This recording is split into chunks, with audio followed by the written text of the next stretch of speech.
দয়া করে আপনি আপনার জন্মস্থান চাঁদপুরে গিয়ে আমাদেরকে দুই একটি সমাবেশ করে দেখান। ঢাকার বাইরে নতুন যে রাজনৈতিক দল গঠিত হয়েছে তারা এখনো কোনো দুঃসাহসই দেখাচ্ছে না যে একটি জনসভা করবে।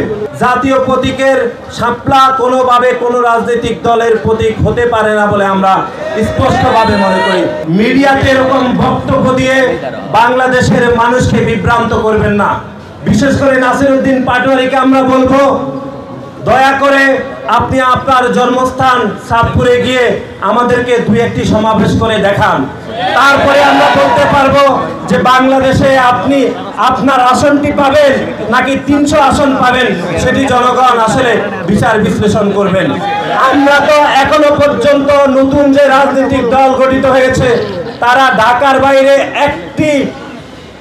একটিও জনসভা করেছেন কিনা, যে জনসভাতে অন্তত আমাদের তিতুমির কলেজের আজকের জনসভাতে যত নেতাকর্মী উপস্থিত হয়েছে